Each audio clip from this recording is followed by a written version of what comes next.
Hello, I wanted to give you a quick tutorial and some practice on sentence writing and how to kind of write your own sentences that make sure that they have, um, remember, a complete sentence has a few components that you must have. It must have a subject, okay, plus a verb, plus a complete thought. So for today, I'm really just going to go through the steps, and then over the next few days, I'm going to be taking a few of different sentences from different students writing. You won't know who those students are, but we can talk about what sentence fragments there might be. Oh, excuse me. And then what maybe what complete thoughts are there and how we can label those. So before I get too far, what I'm going to do is I'm going to highlight so you can kind of see as I work through what the subjects would be and what the verbs would be. And then when you get through that, you have to decide, well, is it a complete thought? Meaning, do I have any questions left? So let's go through some examples. All right. The first example that I'm going to do is let's do mom, sorry, had a talk with me about school. Okay. So think about if you were telling someone this. So mom had a talk with me about school. Step one, okay, is going to be to put that parentheses, definitely spelled that wrong, parentheses around my prepositional phrase. So you have to know those prepositions, okay? And if you don't, you need to be either memorizing those, looking them up so that you have them on a side screen.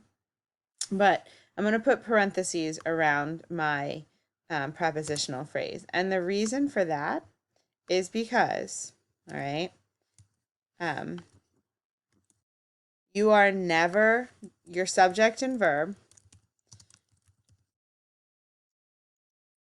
will not be in the prepositional phrase. So the faster you can get rid of that imposter, that guy that's not going to contain the subject and verb, the better. All right. So that's step one. Step two, you can go about in two different ways. However, I do know that next year they're going to teach you to find the verb first.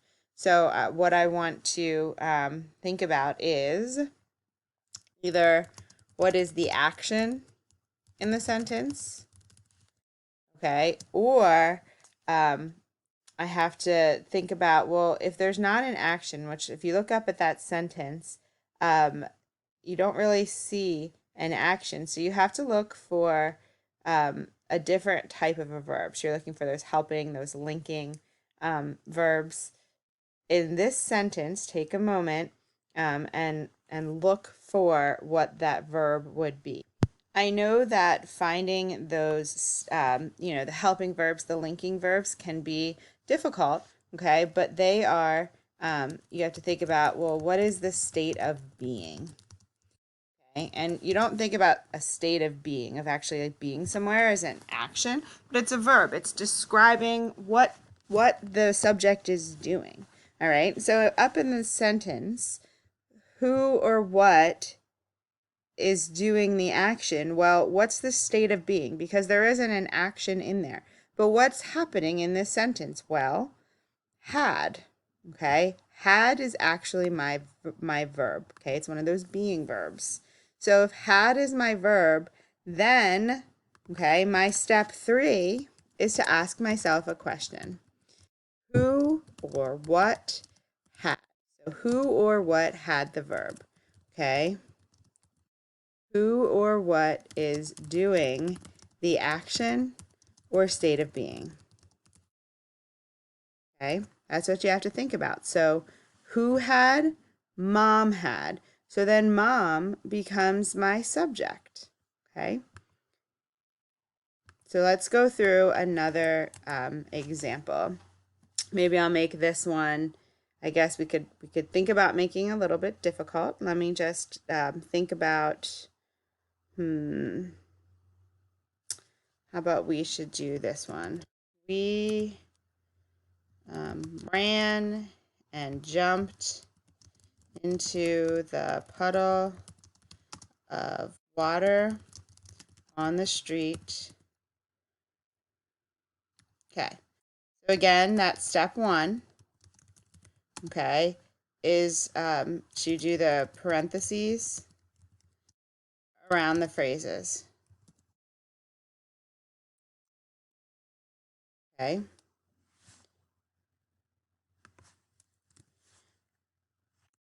About my prepositional phrases. And actually in this one, so prepositional phrases, again, they give you the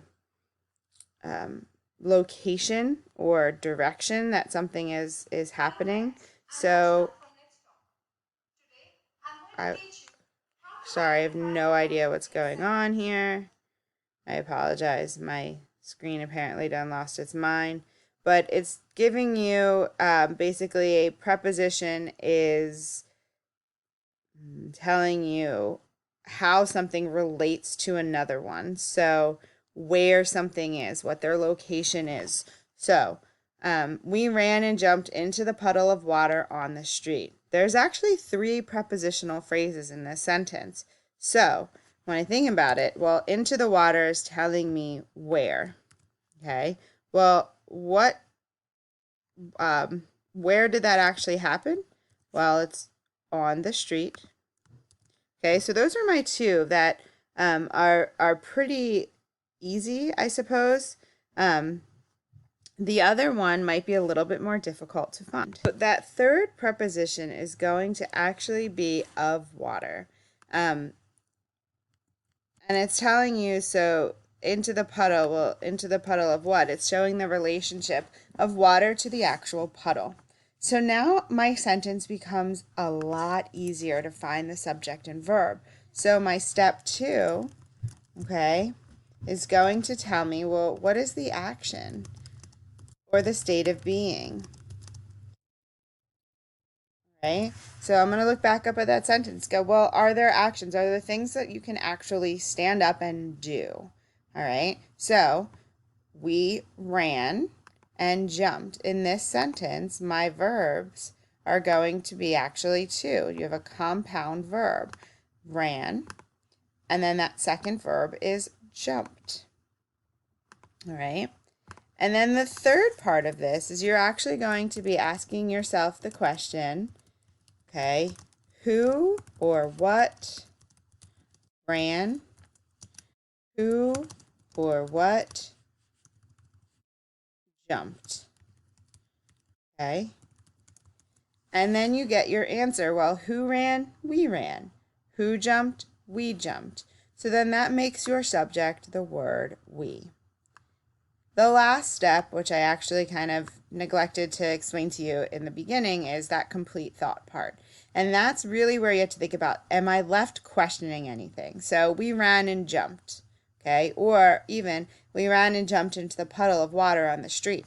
You could either use it with the prepositional phrase or without, but I have a subject, I have a verb. Am I really left with any questions? Does it seem unfinished? And the answer to that question would be no.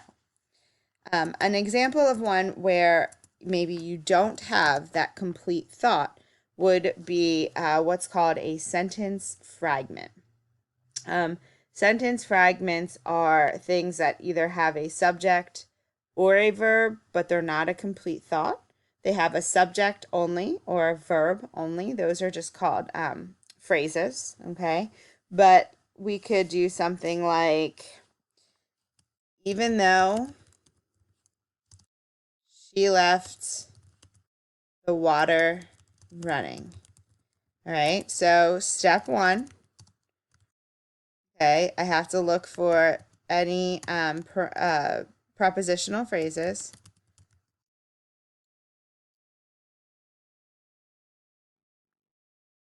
Prepositional phrases. And in this sentence, I actually don't have any, okay? So then step 2 is that what is the action or state of being? So, well, what is my action in here? What's happening? Well, left. Okay. So left is my verb. My step 3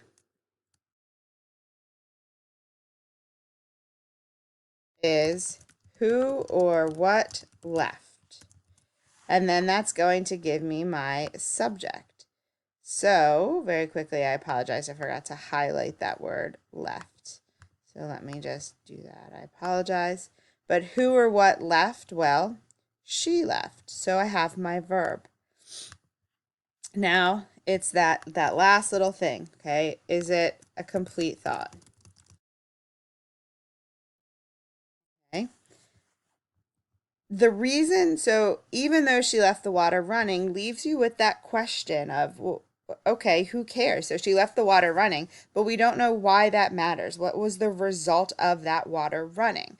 And this is where you have to look at either the beginning or usually the beginning of the sentence. And it's going to start out with a word that's called a subordinating conjunction. A subordinating conjunction makes this what's called a dependent clause. It makes it a sentence that can't stand alone because it makes it an incomplete thought. You can't actually like answer this or respond to this without knowing, well, even though what? Who cares? Okay? So it is not a complete thought, meaning it is not a complete thought. So it is not a complete sentence. Okay? We're going to worry more about number 3. We're going to learn a lot about that kind of going forward, especially when we look at sentences that we've created in class or that we've created as we're writing this week and next. But really what you're going to be searching for is, do we have those complete thoughts? Are they actually there? Do I have prepositional phrases? Do I have verbs? Do I have subjects? If I have those things, is there anything in that sentence that leaves me thinking, that tells me, well, who cares? Why does it matter? Okay, that's really kind of what you're thinking about dependent clauses. Again, we're going to be practicing this more throughout the time that we are at home, but I just wanted to work with you on it. There's going to be some days where I upload some complete, some sentence structure things that you'll be able to watch and look at. A really good time to do this is during that academic support time, so that you're not getting extra work, but you are getting like throughout your day, right? If you're following an A-B schedule, then you're going to understand, well, this would be when I would be in academic support. So I do have this extra time to watch these videos. Thank you.